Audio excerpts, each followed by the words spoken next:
Let me pause the radio show here. Okay. Everything is good. Good, good. Now, are you calling in from, well, actually, where are you calling in? You're calling in from Japan? Japan, yeah. Okay, very good. Now, what part of Japan? The back side of Japan. Some people in the front side call it the butt side of Japan. It's... Now, was that anywhere near where the tsunami hit? No, that's the opposite side. So we're on the opposite side of the Japanese Alps. Okay, good, good. Well, very good. And, just to kind of give you a little bit of an idea on the show, okay, I start off with a bit of a monologue, just kind of about the show. Okay. And then I typically kind of morph it into a subject matter that is somewhat relevant to this, to the guests. And then I introduce the guest, and that usually takes about 12, 13 minutes, and then we've got an hour and 15 minutes from there where you're the guest on, obviously, and we're having a dialogue. I didn't know if you had any particular favorite questions that you would like to have asked, or no, I like to go by the seat of my pants. Okay. Yeah, that's fine. I typically do that on the show. And now, the thing that was confusing to me as I looked up material on you, but hang on one second. Okay. In case I want to write something down.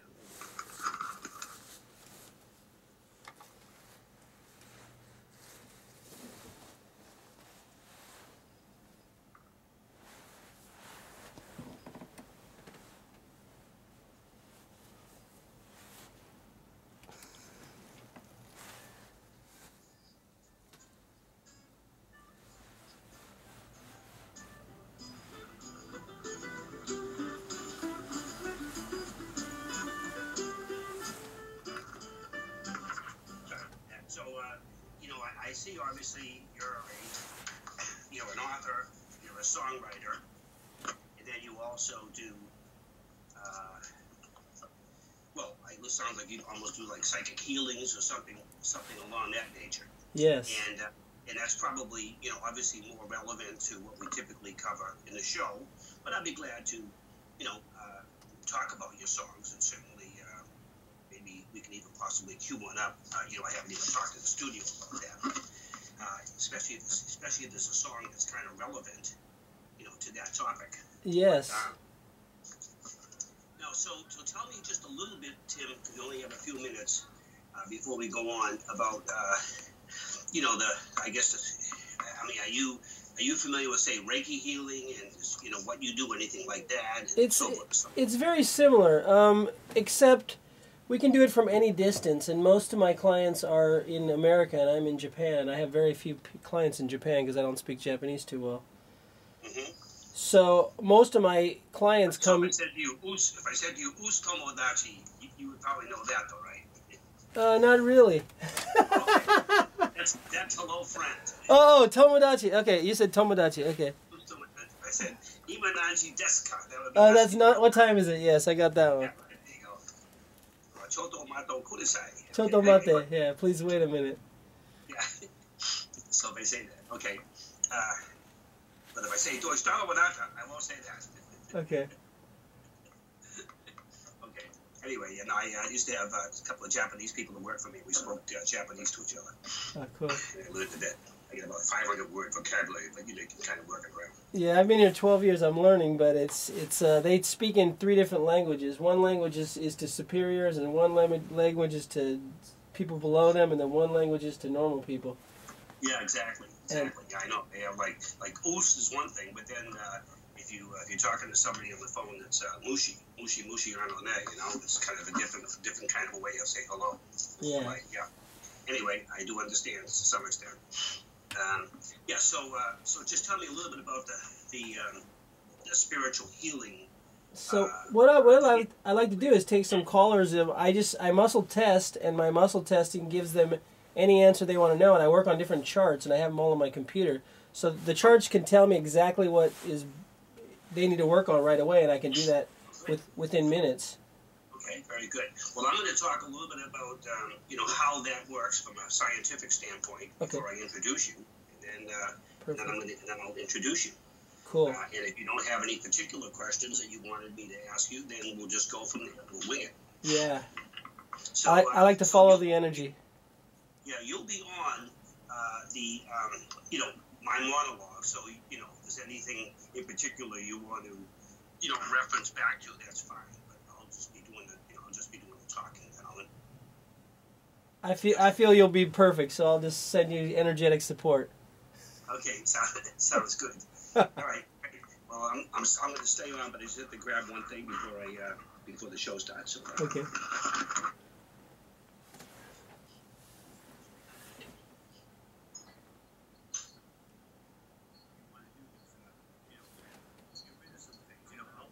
And in with the new, which is really a greater vibration, a finer vibration, a more powerful vibration of who you can be. And sometimes you can't even do that until you kind of eliminate the status quo. And oftentimes the status quo is what's holding you back.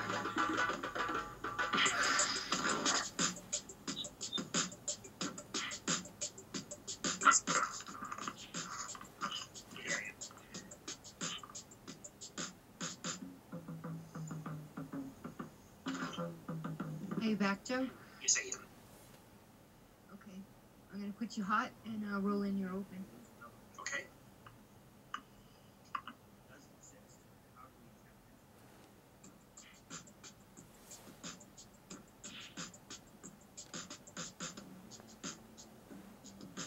We actually construct that.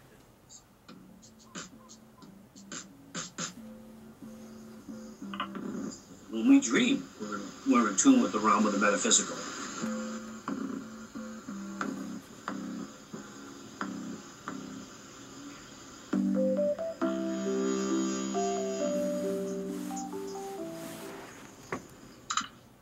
Well, good evening, folks, or good morning, or good afternoon, depending on where in this wide world of internet radio you are tuning into the show tonight. And of course, the show you're tuning into is Ordain Your Reality with your host, Dr. Joe Donlin, and welcome to tonight's show, and welcome all you listeners, you faithful listeners to the shows in the past. And we're always picking up new listeners, which is wonderful. And so I'd like to give you new listeners a somewhat of an appreciation for what the show was about, and let me just get right into that. Well, again, the show is called Ordain Your Reality. And what do we mean by ordain your reality? Well, the premise really of that is that we can demonstrably affect the outcome of future events by our attitude, by our positive thinking specifically, and certainly by intention. And there's some mechanics involved with that. Meditation usually comes into play. Prayer can come into play, visualization can come into play, and a number of other, techniques, if you will. And I've written a number of books on this subject. And by the way, I have a deep background in physics and in metaphysics. And a lot of the material that I've presented has been peer-reviewed by other physicists, other actually theoretical physicists as well as practical physicists. And so, and I've actually kind of gone maybe somewhat, some would call bleeding edge, but I would call it leading edge. And some of the stuff that might have been bleeding edge is now really almost accepted in the 7 or 8 years or 9 years of, producing a number of different books. And really the premise we have here that we're talking about is that we're now seeing a confluence between physics and metaphysics. And really what do I mean by each of those? Well, most of you understand what physics is all about. It's really a discipline that understands and tries to understand essentially all the forces of nature. And essentially it is something that deals with the 5 senses, sight, sound, touch, smell, taste. And can you not talk so loud? Yeah, I'm sorry. I'm picking up another That's a caller from noise here. 13. Sorry, Joe. Yeah, okay. Oh, So sorry about that, folks. I'm fine. Sorry about that. I didn't realize. Okay. So at any rate, sorry about that, folks. That's what happens on live radio. So at any rate, what physics deals with is essentially explaining things that we can perceive with our five senses, and what metaphysics explains is things that exist beyond our five senses. And a long time ago, 300 or 400 years ago, scientists, well, let's go back about 2,500 years ago, scientists believed that both realms were real. In other words, it was a realm of the physical and a realm of the, spiritual, if you will, or the metaphysical. And the Greeks actually coined that word, metaphysical. And later on, when science really developed much more, especially right after the Renaissance, with all the discoveries, right up through Newton, and after that, scientists began to get the idea that we didn't need metaphysics. We really had it all understood. We could explain everything, and it was really pretty redundant. And by the way, it seemed to be not something you can get your arms around, nothing you can really quantify. So therefore, it didn't really matter, and it really wasn't something that really should be taken seriously. Well, we'll come full cycle again. In fact, we're more strongly aligned between physics and metaphysics. And when we talk about metaphysics now, we enter into really some new territory. We enter into an explanation for things that we never could explain before within the laws of physics. And we're beginning to, encroach upon some of them into almost like this, into the brain of this, the brain being B-R-A-N-E, like membrane, not brain in our heads, although it is the brain in our heads that actually is doing the interpretation. And speaking of brains, we really have two hemispheres. One is our left hemisphere and one is our right hemisphere. And interestingly enough, physics, the discipline of Western physics, is very much in line with and very much the modality of thinking is along the lines of the left hemisphere. And interestingly enough, metaphysics is very much along the lines of the right hemisphere. So without getting into a whole explanation of brain anatomy and the different modalities of thinking, together the two of them, how we think, the right brain and left brain comes into play in all of the things we do. We have intuitions about things, but we also have a rational understanding about things. And so that's really what's happening in this world of science right now. And in fact, there's a large group of scientists made of an organization called SAN, which is Scientists Against Non-Duality. I'm a very active member in that organization. I've delivered papers in that organization. And its principal role is to kind of marry, if you would, physics and metaphysics. And the importance to the listener for that is that now we have explanations for things we didn't have explanations for before. And specifically, explanations for things that we would consider paranormal. And one of the things that we never could explain before was the notion of being able to ordain reality, meaning to be able to think about something and have it tangibly affect the outcome of a future event. Now, there's been so many cases about this, there's been so many anecdotal cases about this, that people suspected it for millennia. And there's many, many books about this. But we really never had the ability to explain tangibly how it works. And now we are going to be able to, we're explaining that more and more and more, and we're certainly getting closer and closer to a fundamental understanding. And along with ordaining reality, we really now opened up the door to many more things that are related, and many of them have to do with energy healing and being able to send out healing vibrations and healing energy, by the way, instantaneously connecting with others. And in fact, that's the topic of the show tonight, because our guest tonight, who by the way is calling in from Japan, and our guest tonight, by the way, is Tim Janakos, and Tim is well, he's many things actually. He's an award-winning inspirational singer-songwriter. He's also a visionary, and he's an author of both fiction and nonfiction books. And more to the subject tonight, he's a certified energy healer. Tim's a Native American. He's a Buddhist, which is not too surprising to be in that particular field, if you would, of energy healing. And so he's, as I mentioned, he's currently living and performing in northern Japan. And he also has his own show. He hosts a twice-a-week live energy healing radio show, and that's called From Time Without Beginning. You can call in, let him perform some real-time magic on you through that show, but you're also going to be able to do that on tonight's show. And So, as Tim would say, how does it get any better than that? So that's what we have for tonight's show, and I'm very happy because, what we're able to do now is to take some of the things that we've learned in physics and metaphysics and put them into practical terms to actually do healing and what is more important, really, than good health. So Tim, sorry, and so I'm getting some noise on the line here, but Tim, are you with us? Yes, I am. Good to have everyone here. You sound nice and clear. You're coming in from Japan. And what part of Japan? You in northern Japan? Yeah, the backside.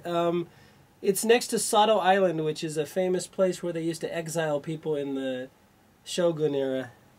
Oh yes, wow. Well, hopefully you won't be exiled. I call it my self-imposed exile. So. That's a nice part of the country.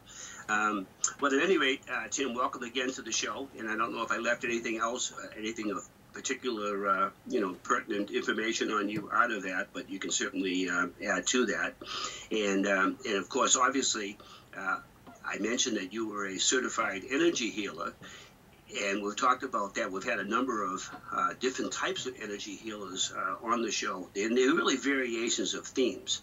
But when you say you're an energy healer, and I know you're very familiar with Reiki and probably also quantum healing and so forth and so on, can you define, maybe your, I guess, aspect, if you would, of energy healing, Tim?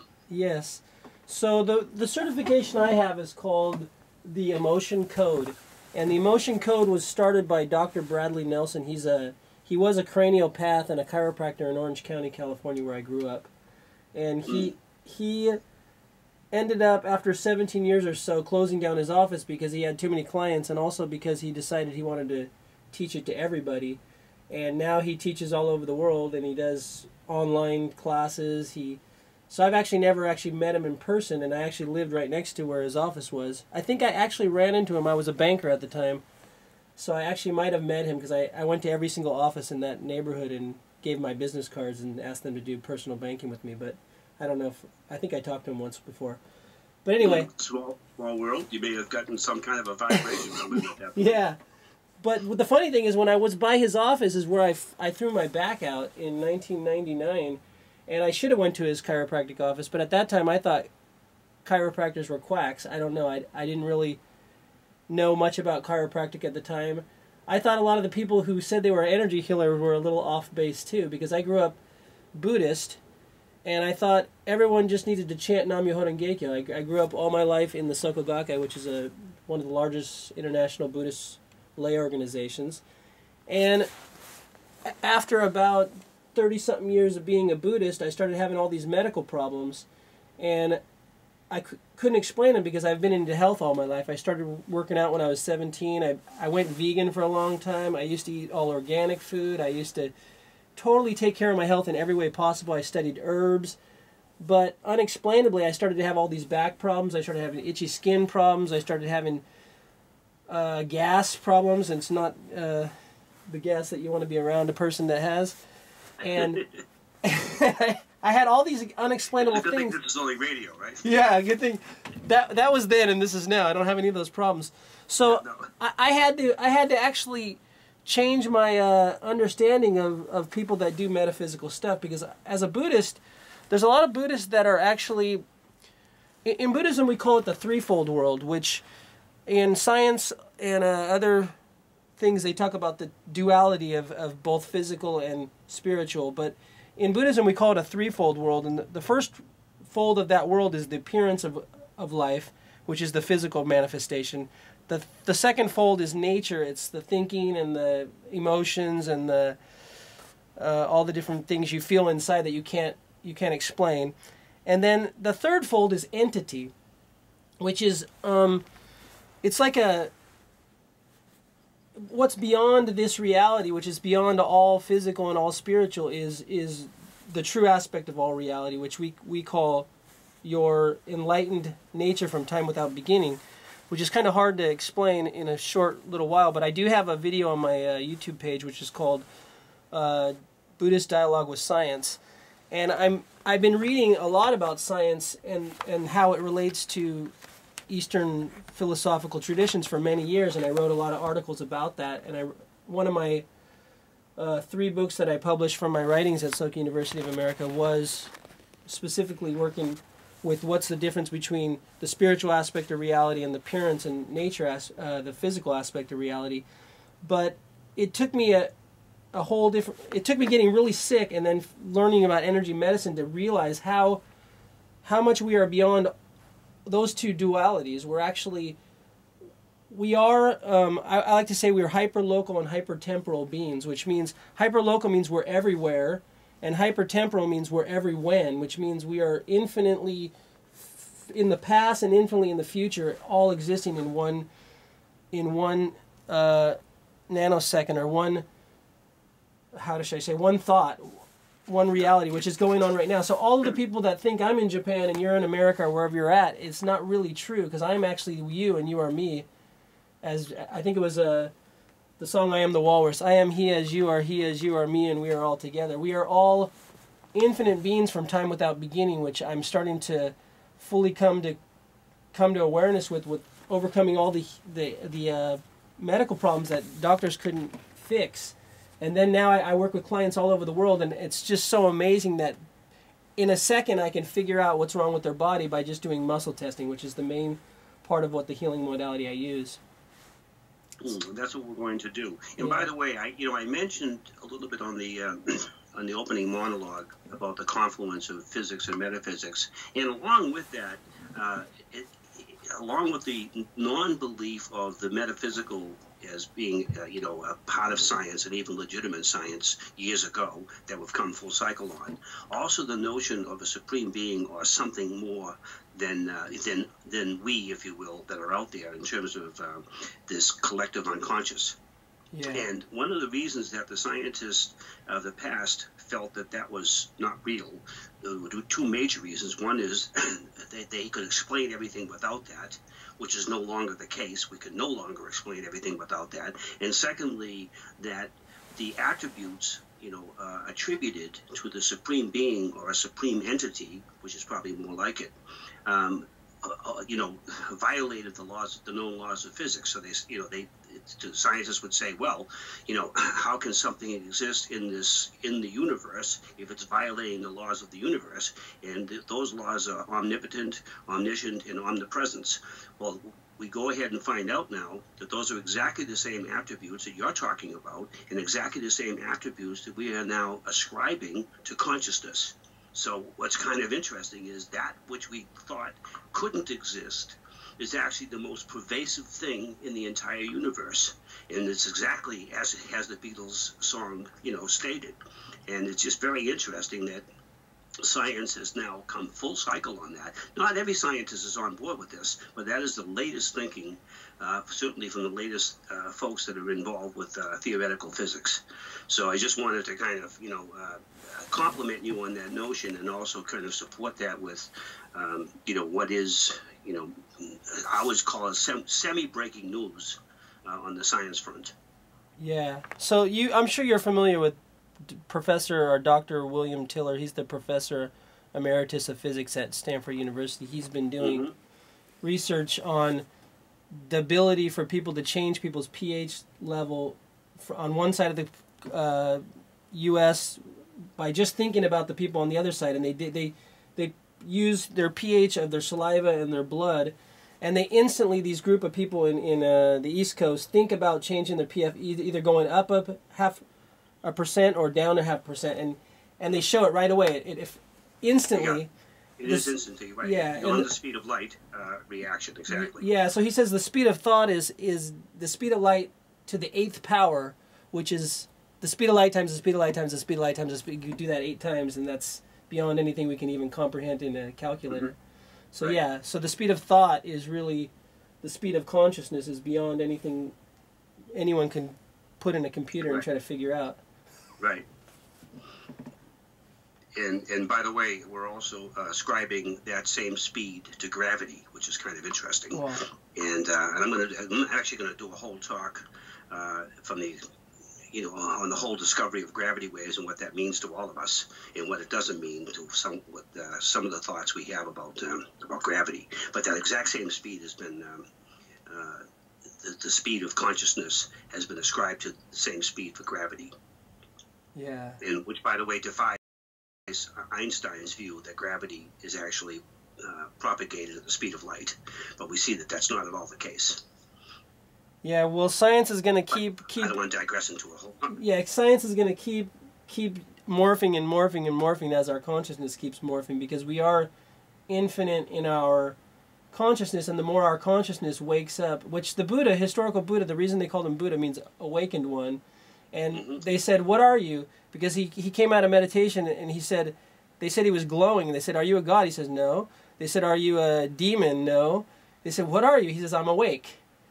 So we're just starting to wake up to the infinite potential that our consciousness has, and as we wake up, there's actually, I'm sure you've read the books too, like the Dancing Woolly Masters, or the, I forget, there's a bunch of them that talk about how our consciousness is actually changing all of science. So when they look at an experiment, they can no longer really tell what the outcome's going to be unless they get all the people out of there, and there's no way to observe an experiment without people observing it, and once people observe it, it's going to change the outcome, because people's consciousness is going to change the outcome of every experiment. Exactly. First discovered by Heisenberg way back in 1926. Yeah.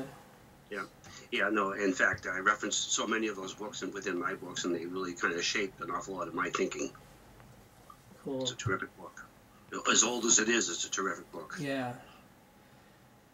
So yeah, I'm ready to take callers if we want to take callers or do whatever, because I can feel there's people wanting to see how this really works.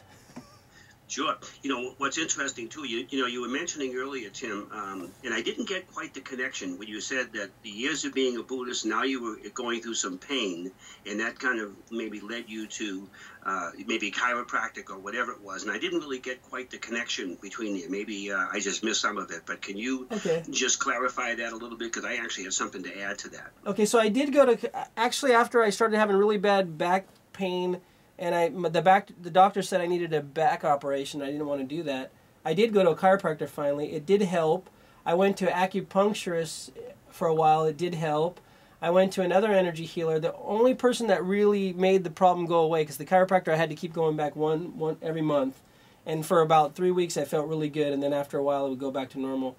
So every one of those modalities only did partial work until I went to the lady actually did quantum touch, and a few, she did Reiki. She was a Reiki healer, a quantum touch healer, and she did a few other different modalities, but she just put her hands above my body, and she sent this energy into my body and all over my body, and wasn't even touching me, and I was laying with my face down and on a massage table, and I can feel where her hands were even though she wasn't touching me, and my whole body would twitch.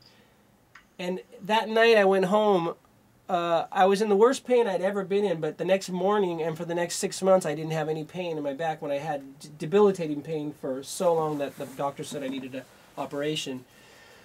So that's when I decided I wanted to be an energy healer, but this lady spoke only Japanese, so I couldn't learn from her.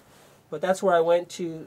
I went to the U.S. again, and my little brother turned me on to the emotion code and the body code. So the emotion code and the body code, which is part of the same program that I'm certified with the emotion code on, is what I used to completely get over my nasal problems. I had itchy skin problems, I had gas problems, I had back problems, all these different things that the doctors couldn't do anything about.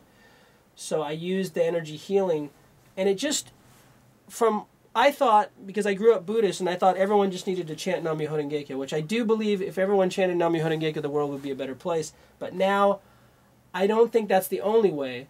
I found that energy healing, along with any other spiritual practice that you practice, whether it's chanting Nam-myoho Renge-kyo or praying to Jesus or whatever you do, it'll just enhance that 20-fold. So that's why I'm a Buddhist and a energy healer all rolled in one, and it's like my two different belief systems now, but it's kind of interrelated. Yeah, interesting. I have actually had healing from a chiropractor, distant chiropractor. I mean, at first I went to him like 6 miles away, so it's very, very easy to do. And then after that, I can just Whoops. Position he tells me to get into, and it's remarkable, the absence of pain, and it's just the same way. And the other thing about it that's kind of interesting is that in my own particular case, I was a little nervous about sometimes having my neck, I would sometimes tense up. And when he would do those adjustments on my neck that way, you didn't have the same feeling, but you get the same outcome. So it was just almost even better, which is rather remarkable. So I have firsthand experience with that, and it's I just want the folks to know out there this is something that is being practiced more and more, and it works. Yeah. But I think you probably need two believers. I'm thinking, Tim, but no, actually, I've had so many callers into my radio program that said, I'm just calling in because I like you. You're a cool person. I like your music, and I like what you do. Because I used to be a really big political activist in California. There's not much political activism in Japan. I would be the only one on the street corner. But so I had a lot of people call into my radio show that didn't really think what I was doing was what they were interested in, but they were interested in talking to me because they like my music and my writings. So they would listen in, and they would call in, and they said, I'm a skeptic. I said, it doesn't matter. You don't have to believe in this, because when I first did it, I didn't really believe in it. I just was at the point where I don't want to be in pain anymore, and I want to get over this, and so I did anything, and I tried it, and right away my pain goes away. And I also tried it on people like my wife, who was suffering at the time she was pregnant from debilitating morning sickness, and right away, within 10 seconds, the morning sickness went away. So that was something that even she didn't believe it either. She still today says, no, you didn't take away any of my pain. But anyway. By the way, one of the callers is getting dropped every time she calls in. Okay. So that's Jessie Jordan. So cool. I just got a notice on that, but the studio would probably be more aware of it. And what we'll probably do is just talk right up until the first break, which is really in about 3 or 4 minutes. Okay. And then I'll give folks time to, call in and maybe get some of those queued up, Tim. Okay, good. But that's interesting. Now, the other thing I just want to clarify in my own mind, these ailments that you were having, the back ailments, the skin ailments, and maybe the flatulence, if you will, and so forth and so on, you didn't attribute that to being a Buddhist. You just were saying that wasn't helping you necessarily. It was just kind of happenstance. Is that correct? Yeah, what I was saying, as a Buddhist, I was able to overcome almost everything in my life, like interpersonal relationship problems, financial problems. But for some reason, no matter how much I chanted, which is what we do as Buddhists, we chant Nam Myoho Renge Kyo, it didn't help any of the pain. It didn't help any of the itchy skin problems. So I was at a point where I was going crazy, because I believe at that time, that's the only thing a person needs to do to overcome anything. And I had to come to a point where I realized, well, there's something else I need to do, and the doctors didn't know what to do, so that's when I came into energy healing. So as a Buddhist, I chant every morning and evening because that's what I've done all my life, and I know it's helping me in every way of my life. It opens up my consciousness and everything.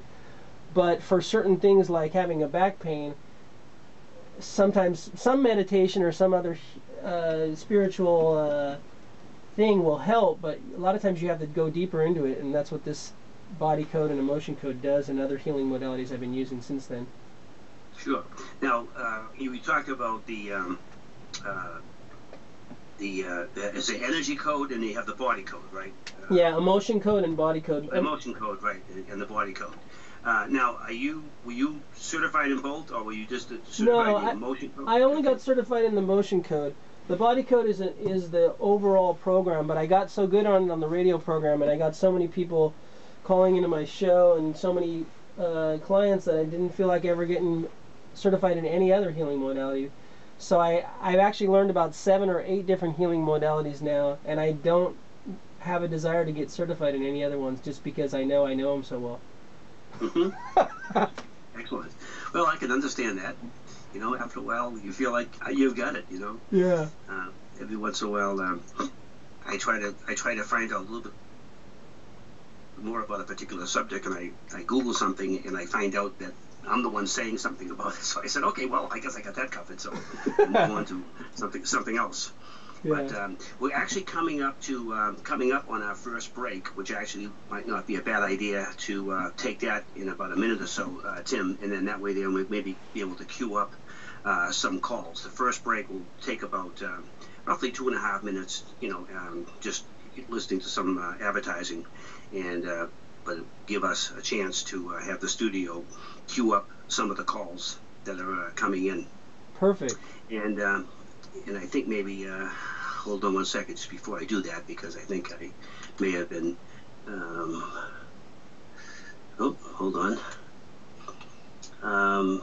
Yeah, we are taking calls. We're going to take calls, but first we're going to take a break, and then we're going to start taking calls right after that. We do have some calls already queued up. So, folks, please stay tuned, and we'll be right with information. And this was way off the charts. People had this, almost.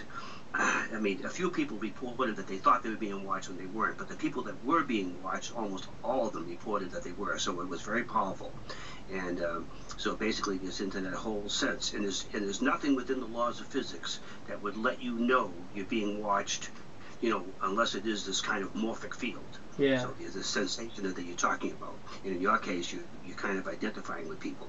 So what's kind of interesting that we've come along to find out is that scientists, want to be able to run experiments to be able to prove things, or they're not going to buy into it. Okay, so that's perfectly fine, and that's the whole concept of scientific principle, and I'm fully on board with that, and that's why scientists were so, I guess, reticent and slow to maybe come on board with paranormal, activity. And for two reasons. One, they didn't really think it was necessary, and second of all, they couldn't really replicate it. But what's interesting is we're getting better and better at experiments, and we are replicating these things. And it's kind of really thrown science somewhat on its back on its heels and made believers out of an awful lot of people. And that's one particular case where you talk about morphic fields, and now we're seeing evidence of them that we can experimentally show, and we can do this in we can duplicate these same findings. More and more, and not everybody's on board with this, but it's certainly something that you have to,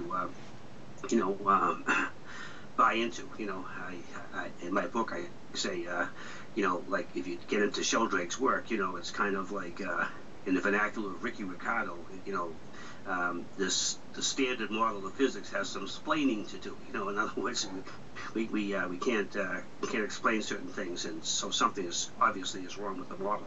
Yeah.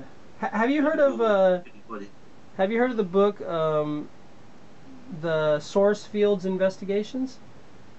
I have not heard that one. No. Okay.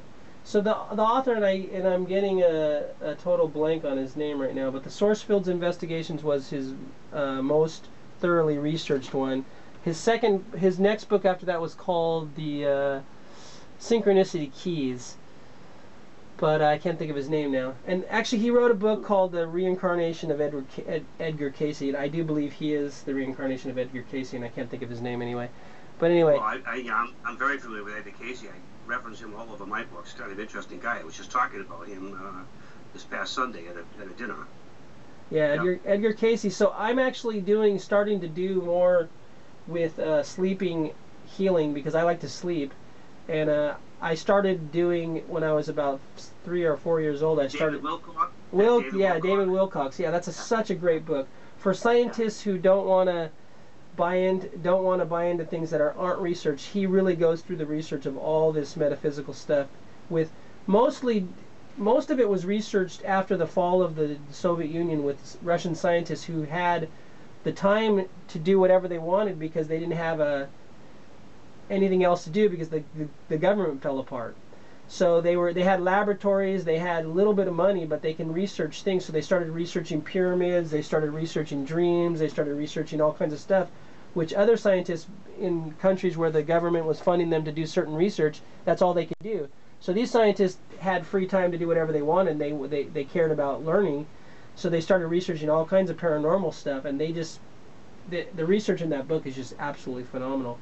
And a lot of the scientists that aren't willing to give up their notions that physical reality is all there is they're becoming more of a religion, which people are calling scientism, because they're stuck in this old way of thinking that the only way they can prove anything is if it physically is provable. And physical is only 1/3 of reality, so they're only looking at a small fraction of what is possible. and they're trying to explain it based on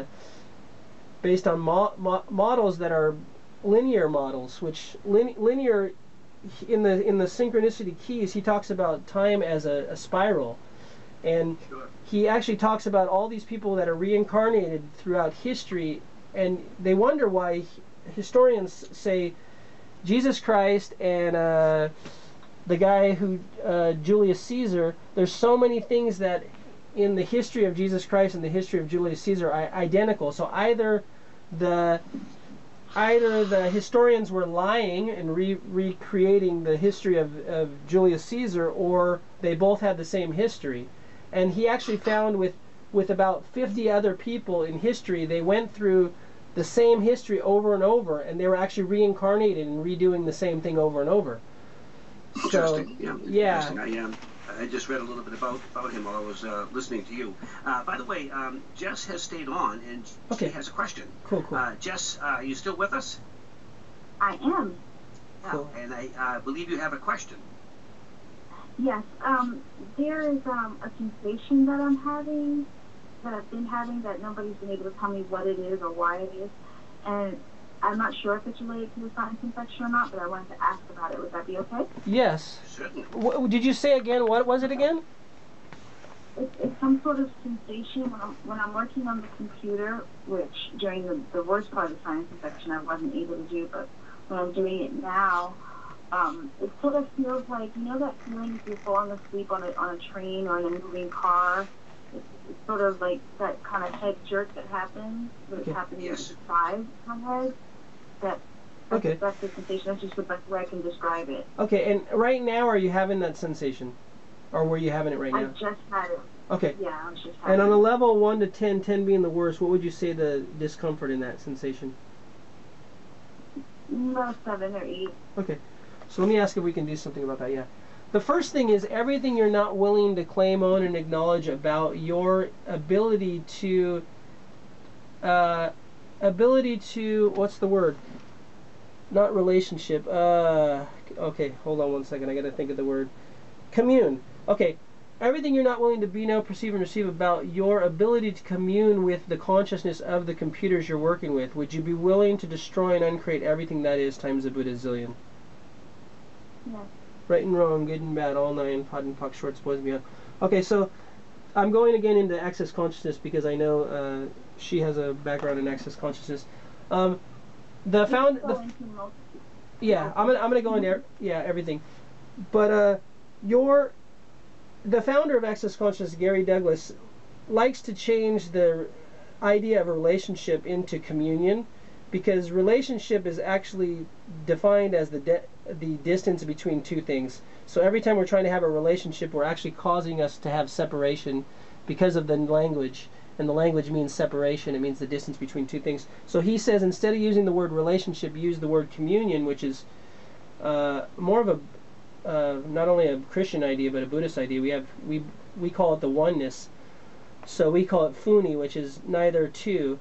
So the oneness of you and the computers, everything you haven't been willing to claim, own, and acknowledge about your ability to be one with all the computers you're using, would you be willing to destroy and uncreate all that times a Buddha zillion? Yes.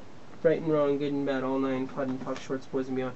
Okay, so if she says yes and anyone else who's listening in says yes, you're going to be able to commune with your computers more. So the thing is, science, the people that believe that physical reality is all there is, and there's a group of scientists we call scientism, they're not willing to understand that consciousness is in everything. So the computer has consciousness, our table has consciousness, our chairs have consciousness. So you can actually be sitting on a chair and your butt can be sore, and you can ask the chair and the consciousness of your body to work in communion with each other. And all of a sudden, once you ask that, the chair will start feeling softer towards your butt, because you're actually, the consciousness of the chair will work with you if you ask it to work with you. So let me ask, is there something on the body code chart we should do about this too? Yeah. So far, what I just did right there, did you notice any shift in that sensation? Yeah, and sort of a clearing up and being able to look at the screen a little bit better too. Cool, okay. There's something else on the body code chart too about this, so let's look and find where it is. You know, sorry, go ahead. Go ahead. No, I didn't know if you were through with the with the healing process. Just one more thing she has.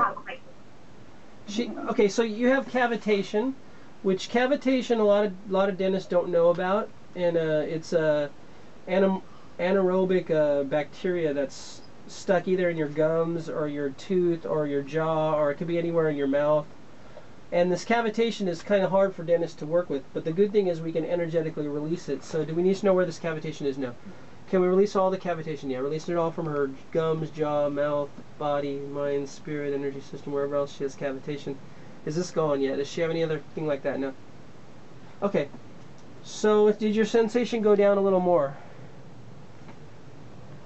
I'm not looking at the computer right now, so okay. I'm not sure. Okay. Does that also work with the fluid in my ear? In my ears? Yeah, your body says it's related to the cavitation too. Let me ask, is there something else with your nose? Okay, we were working on your nose at first, and you went down a little bit from there. How has it gone down since then? Oh, tremendously. Tremendously, okay. So, okay, they're all related. Your ears, your nose, your feeling with the computer, because it's all related. So, it's trapped emotions of anxiety. Do we need to know anything more about it? Does she have more than one, more than 100, more than 1,000? These hundreds of trapped emotions of anxiety, can release them all at the same time. Yeah, do we need to know anything more? No, we're just going to release from her body, mind, spirit, energy system, and wherever else it might be. Is this all gone yet? Does she have anything else like that? No. In reality, and so far we've had some interesting conversations here on the show tonight, and we've had some healings, healings being done by our guest Jim Janakos, and the healings are actually being done from Japan, but it doesn't really matter where you are. In fact, you could be on the moon and doing the healings from there. You could be on Mars and doing the healings from there. It wouldn't really matter, as long as there's some kind of a connection, which there always is through this universe. And I've explained that in several other shows. But it's interesting to do this live and without seeing the patient, but we're discovering it more and more. And it's happening with acupuncture, it's happening with chiropractic and so forth, and much more so prevalent with quantum healing and certainly with energy healing. And so we encourage all of you to call in, folks, at 781-325-4569, and tell us if you have some kind of an ailment, especially if you have the ailment current at this time, and especially if it's something that you have had difficulty, getting it cured. And I think just before we took on break, I think we were asking the producer of the show, Lucy Diamond, if she had any issues. Maybe Tim can talk to her about those. Hello, hi Tim. Hello. Thank you. You're welcome. So if I were a magical magician, what would you want to accomplish? A magical magician? I don't even know. So what's is there anything? It could be pain. It could be relationship problems. It could be energy problems. It could be anything that you would want to overcome if I was able to do something beyond your wildest imagination. Oh, if you could unbreak my heart, that would be great. Unbreak your heart. Okay, so everywhere you decided that your heart could be broken, would you be willing to destroy and uncreate everything that is and everything that brings up times a Buddha-zillion? See, what's that question? So every time I say something that you can't hear, it means that I push the button that you actually need to be pushed. So once again, everywhere you thought or you were implanted or explanted with the belief that you could have your heart broken, would you be willing to destroy and uncreate it all times a Buddha-zillion? Okay, yeah. Right and wrong, good and bad, all nine, pod and pock, shorts, boys and beyond. So talking of heart, we were talking about the brain. The Heart Math Institute says the heart is actually has a lot more memory than the brain actually does. And the heart is actually measured. They can measure the energy of the heart waves from a closed-off room to another room. The person's heart energy will actually be registered in the other person's body that's in another room if they're thinking about them. So your heart is the most amazing organ of the body, and actually we don't even know really enough about the heart. We're learning more and more in science and energy healing, and everyone's learning the heart. But in Chinese, the character for heart is actually, and the character for brain, both uses part of the same symbols, because they believe the brain and the heart are actually inseparable organs. So the good thing is, you as an infinite being can never have your heart broken. This idea of having your heart broken is just an implanted belief that is implanted in you to make you think that you're a limited being and you could be in any way hurt or destroyed. So everywhere you're not willing to claim on and acknowledge that you are an infinite being from time without beginning, and there's nothing that ever can hurt or destroy your infiniteness, would you be willing to destroy and uncreate everything that is and everything that brings up times a Buddha-zillion? Yes. Right and wrong, good and bad, all nine, POD and POC, shorts, boys and beyond. I should have asked you, how was your heart feeling before I, on a level 1 to 10, 10 being like totally heartbroken and 1 being not anything at all, before I started saying all this crazy stuff? I'll go to 7. 7, okay, so have you noticed any lightness around your heart area now? No. No, okay, that's fine. So you have a heart wall. So a heart wall is one of the main things that the emotion code and the body code does. It's a bunch of trapped emotions trapped around your heart because your heart wants to think it's protecting you by putting this wall around it. But what it doesn't do is it doesn't allow good and bad energy to come in or out, and it blocks off a lot of the radiance of the heart. So can I release a trapped emotion from her heart wall? Yeah. Okay, it's anxiety. Do we need to know anything more about it? No. Does she have more than 1, more than 100, more than 1,000? These hundreds of trapped emotions of anxiety, can I release them all at the same time? Yeah. Do I need to know anything more? No. Release all these from her body, mind, spirit, energy system, and heart wall, and anywhere else they might be. Are these all going? Yeah. Does she have any? No. She still have a heart wall. Yeah. She has a psychic trauma. 2 emotions, 3 emotions. Crying and confusion. So about 5 or 6 years ago, this psychic trauma of crying and confusion got trapped in your body. Your body believes about 5 or 6 years ago. Does that bring anything to your mind at all?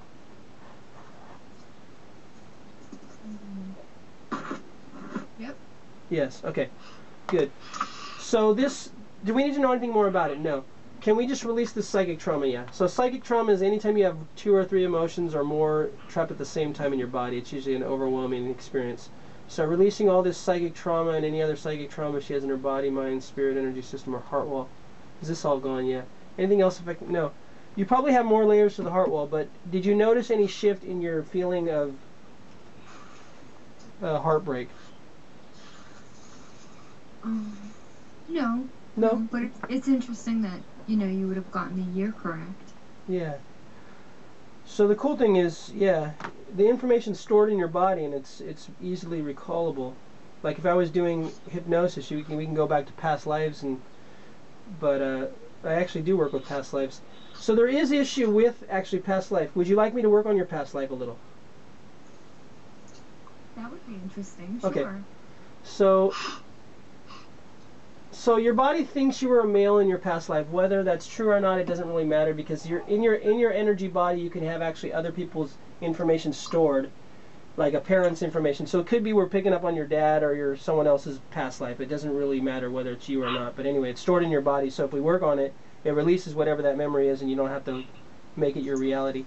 So your body thinks whoever this person was 5 or 6 years ago that caused you to have this psychic trauma of crying and confusion, it was because of the relationship you had when you were a male in another lifetime with that person. So it's called cording, and we can release all this cording that you guys share through all time, space, dimensions, and realities. So whoops, someone's breathing real loud. Okay, so releasing all this cording she had with this person from all lifetimes past and in the future, because time is actually cyclical, which we can get into if you want to, but anyway. Releasing it all from her body, mind, spirit, energy system. Is this all gone? Yeah. Anything else we need to do about that? No. Has your feeling of 7 gone down a little?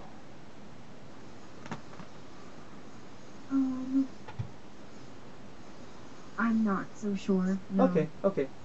You might notice tomorrow, or you might notice after, because a lot of times what we do is so subconscious that it's hard to consciously be aware of what's going on, and then days later you might just all of a sudden start feeling happy, and then people around you go, "What have you done?" And you're like, "I don't know, I'm the same person." But a lot of times you don't notice, but other people do. So that's cool. Is there something else? No, we shouldn't do anything more on it. Your body says that's all. For now. Well, wonderful. Well, we're in touch, so at least I'll be able to get back to you. And Yeah, let you know. definitely. Do we have a new caller on the line, Lucy? I don't know. Is there a caller? I noticed the phone went off and then back on, I thought. Let me have a look.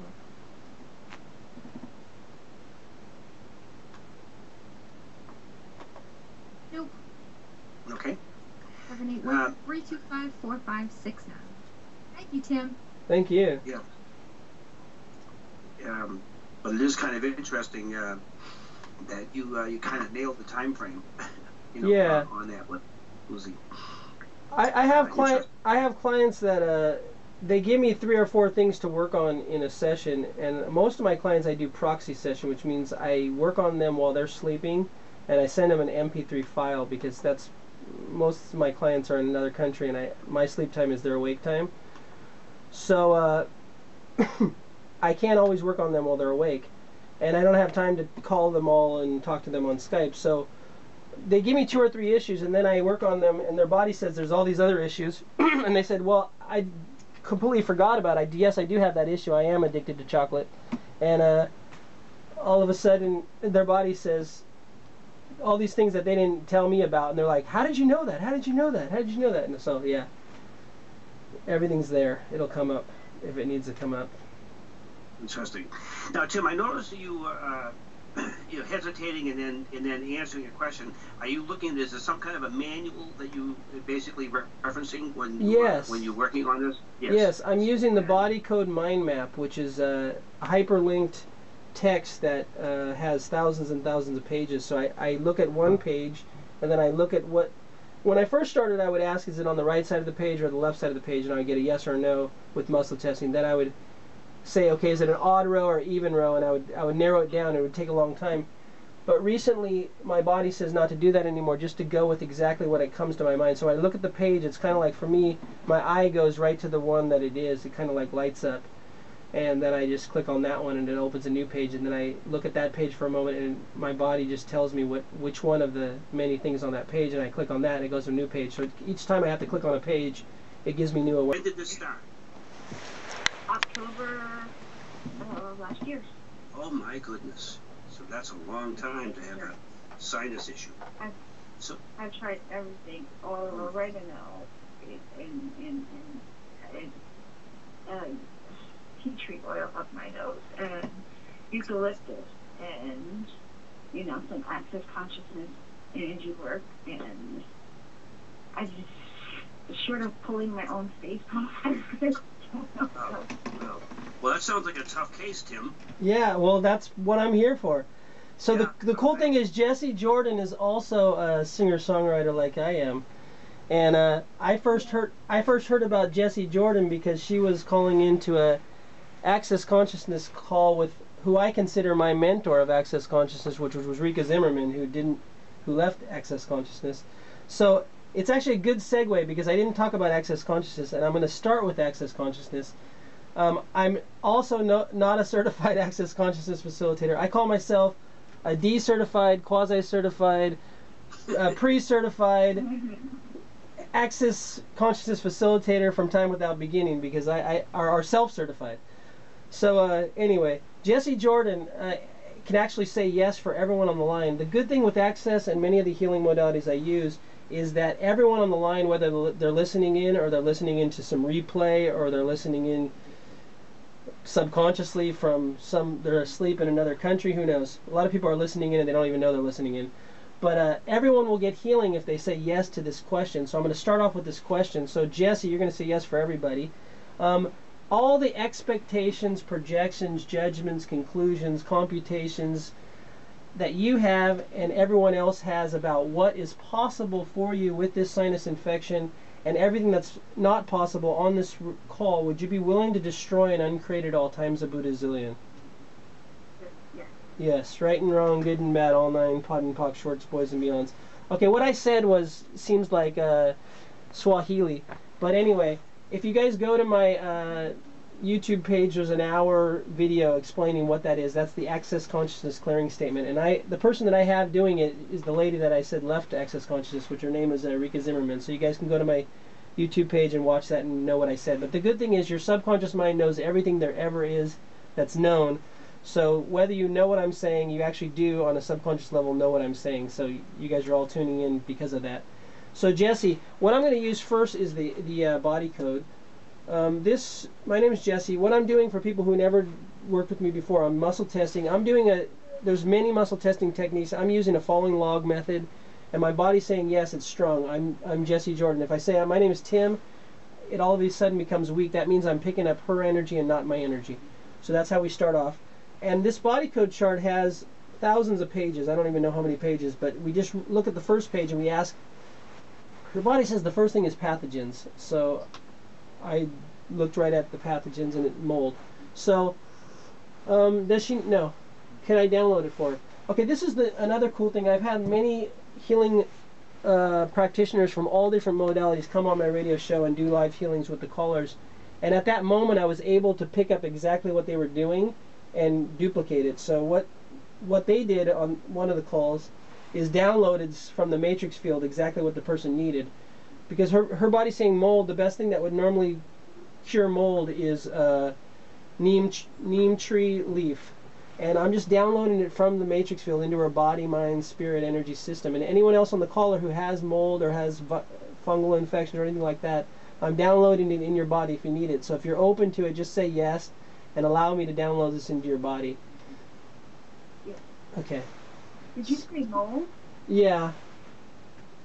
I've been concerned about mold lately. Yeah. Okay, so is the mold gone? Yeah. Is there any other? No. Okay. So is there something else that's contributing to this? Yeah. Sinus infection. Okay. So a lot of times when I'm working on the caller, whatever they're going through, I'll start having symptoms of it while I'm working on them. So I feel like I'm getting my throat's clogging up. Okay, there's more toxins. It's fluid in my ears too, in my middle ear. You have some microbial toxicity. So you have parasites. Are they physical? No. So energetic parasites are what they are, which the thing is, I actually had parasites, which were one of the main things that were causing my back pain, I believe. But I also my skin irritation problems and my nasal problems. But the parasites that I had, there's all different types of parasites, and a lot of people that work with parasites, they have to do all these different tests and figure out which ones that they're working on. But then I figured out there's a whole other group of parasites which are called energetic parasites. They're basically entities without a body. So they are parasites in your body like entities, but they haven't embodied in a physical body, so they don't have anything that a doctor can see in a microscope or anything else. So they're disembodied entities. So can I release all these parasites? Yeah, do I need to know anything more? I'm releasing all these from her body, mind, spirit, energy system, and wherever else they might be. For people that can't see me, I'm going to make a video and put it up on YouTube. I'm recording this on a camera so you can see what I do. But I was rubbing my hands over my head. Dr. Bradley Nelson used to use magnets. I think he still does. But I used them for about a week, and my body said, stop it. So I stopped it, and I just used my hands. And rubbing your hands over your head, what it does is there's starting from the lip, going over the head, down the spine, and all the way around up the stomach again is what's called the acupuncture meridian, which is called the governing meridian, which it governs all the other meridians in the body, which are rivers of energy. And so just sending the intention down that governing meridian with rubbing my hands over my head just sends it through my body, and my body is her body right now because I'm working as proxy for her. So is this all gone yet? So I should have asked you on a level 1 to 10. On a level of 1 to 10, when you first called in, Jesse, what was the level of discomfort in that area you had? Pretty much like I would say maybe a 7. Okay. The 10, I thought I was 10 in the ceiling, so I would say that was very uncomfortable. Okay. And did you feel Did you feel any shift in the last two things I just did? Yeah, I feel like my passages open up and I can breathe a little better. Good. Okay. So my name is Jesse. Is there something? No. Right now your body's saying that's all I should do now because there's other callers. So just let me know on Facebook. I know we've talked a couple times before and call into my radio show anytime. I'm going to take off this Wednesday. Usually I do Wednesday show, but because I'm doing today's show, I'm not going to do Wednesday. But if you call on Sunday, I'll be doing it. It's 9 a.m. No, it's 10 a.m. now. 10 a.m. Sunday morning for people in New York, and people on the West Coast, it's 8 a.m. No, 7 a.m. Yeah. And Tim, what time is it where you are right now? Right now it is 8:45 in the morning. On Thursday, what am I on? Wednesday morning. Thursday. Yeah, Wednesday morning, right. Yeah. Okay, very good. And Jesse, you could also maybe call in the very, very end of the show and just give us an update. See if you're more like a 2 or a 3 by that time. Okay. And just let us know. But thank you very much for calling, and we hope this helps. Thank you. Appreciate it. Thank you. Thank you, Jesse. Bye-bye. Yep. We have another caller. Cool. When we cue the next caller in the studio, we'll just cue the next caller that you have set up here. Okay. I see we have 2 callers on there. Lucy, which one do you want us to take first? Willow, are you with us? Okay, the caller from the 732. 732 or 735? 732? Willow? Yeah, 732. Yeah, 732 Willow caller. Are you live with us? Yes, thank you. Yes. Well, let us know your name and tell us what your ailment is. Already a little background on it. My name is Stacy, and actually, it comes and goes, but I get like pins and needles in my left thumb, and it kind of goes up to my wrist. I have had it checked out. Nobody seems to know. They say it's nothing, like it's not carpal tunnel. It's nothing. I don't know. Okay. Now, have you actually gone to a physician while you were having the problem, or when you got there, did you not have the problem when you got there? And, in other words, was it one of those kinds of things that you go there while it was present with you? Yeah, unfortunately, as I go, like I said, it comes and goes. Right. And, of course, when I went, I couldn't feel it, wasn't doing it, and the doctor couldn't feel it, and he was trying to push on things, and it didn't trigger it, so. Okay. Another tough one, Tim. No, that's perfect. The good thing is with Stacy, it doesn't belong to her. So Stacy, everything you're picking up from other people, and everyone on the call listening in, if you can just say yes to whatever Stacy says yes to, it's going to clear whatever's you're worried with. Because 80-90% of the things you feel is actually just an awareness of other people's problems. So that's why they can't find a problem, because it's not yours. So everything you're biomimically mimicking about other people's bodies and you're manifesting it as a thumb issue, would you be willing to send it back with full awareness? Yes. Okay. Right and wrong, good and bad, all 9, POD and POC, shorts, boys and beyond. Is this all gone? I should have asked you, on a level 1 to 10, what was your discomfort in the thumb when you first called in? It wasn't happening when I first called in, but normally it does bother me. I would say probably a 6 or a 7. Okay. So right now it's not bothering you? No. Okay. So what you're going to have to do, every time it happens, because your body's saying it doesn't belong to you, is say, everything I'm picking up from someone else, I send it back with full awareness. So the reason our head is on top of our body is it's like a cell phone tower. It's there to actually receive information from other people and other things. So we're constantly uploading and downloading information with our head. And so 80 to 90% of your thoughts, feelings, and emotions don't belong to you. So if you start feeling when you wake up in the morning that you feel like you're tired, you'll ask yourself, does this belong to me? And usually your body will send it back because it doesn't belong to you. A lot of things, and I'm very impressed. Thank you, Joseph. I really enjoyed the call. Yeah, well, I have as well. And we'll have you back on the show again soon. And thank you again for being on. And folks, thank you for listening to another edition of Ordain Your Reality. And if you're here in the United States, I hope the candidate of your choice does well tonight. And if you're outside the United States, well, maybe you have a vested interest as well. So, and again, this is just a preliminary primaries, but it's really a very big voting day to gain, a lot of access to presidential. And I'm a campaign. California citizen, and I didn't get my absentee ballot this time, but I am sending in my energetic vote for the. You say you were from Orange County? Because I was actually just in Orange County 2 weeks ago. Yeah, Huntington Beach most of my life. Okay, yeah. My son lived there a number of years ago. Yeah, I was nearby there. Very good. Cool. Well, excellent. Well, Tim, thank you very much for being on the show and gracing us with your presence and your background, and of course, obviously the healings that you did. Thank you. And so, folks, that's a wrap. And tune in again next week. And again, it's Eastern Daylight Savings Time here, and it starts at 7 o'clock. So please tune in and adjust your time accordingly. Right now, it's 8:35 p.m. my time. So God bless and stay well.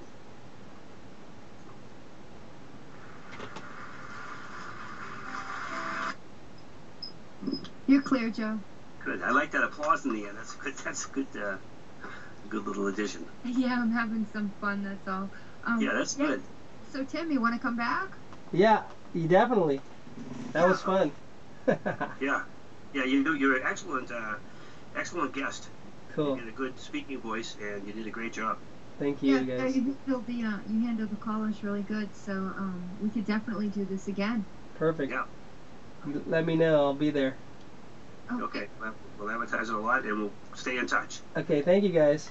We're Facebook friends, so we'll keep in contact that way as well. Cool. And for both of you and for everyone else, if you can drink more water today, because everything I did clearing on you, the more water you have, the more it will clear out quicker.